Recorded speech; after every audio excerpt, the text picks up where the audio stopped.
Okay class, so today we are going to talk about selfishness. So starting off, we are going to consider the anatomy of selfishness. So who knows what brain structures are involved in selfishness? No one? Okay, let me explain. So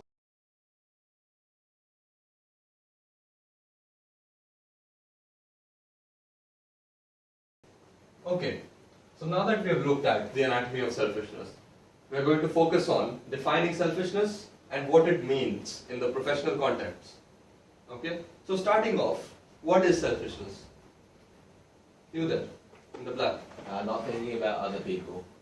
Okay, technically right, but not specific enough. So keep thinking. What about you?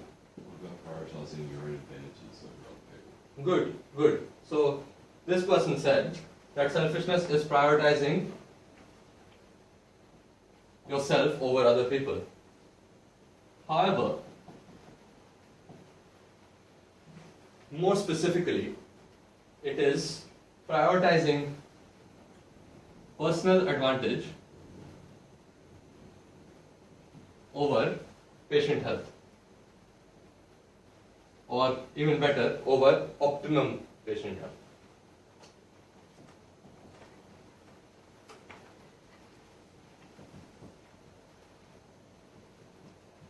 Okay, so what is selfishness?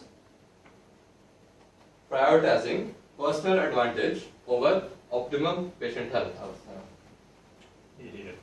So moving on.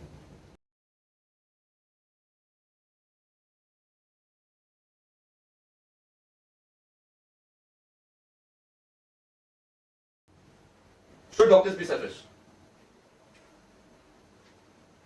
Nobody. Let me rephrase. Should doctors be less selfish than patients or people rather in other professions? Alright? So the first point we need to consider when thinking about selfishness in the medical profession is the point of trust. So in the medical profession, patients come to the doctor and there is the need to build a trustful relationship in order for anything to work. For example, would you go to a doctor that's giving you medication and you find out that he's getting $100 every time he's giving you that medication? No. So the fundamental thing about being less selfish is related to trust. Secondly, in the medical profession, doctors are responsible for improving patient health. So if doctors such as you guys are being selfish and giving drugs that you're getting money for, that can have really bad and negative side effects on the patient. Understood? Directly on their health. So, health. Okay? So, moving on. Yes? Well, you haven't really explained why that's unique to doctors. I mean, lawyers, for example, have just as much impact over someone's life. They can financially ruin someone, they can legally ruin someone. Okay. Good question. So the question here was, what makes doctors unique? Why do doctors need to be less selfish? So basically, societal expectations over the last, 1,000 years, ever since medicine has been created, have defined the need for doctors to be selfless, to take care of the patient over their own personal gain. So what is one of the oldest things, or oldest documents that shows how doctors should behave? Hippocratic Oath.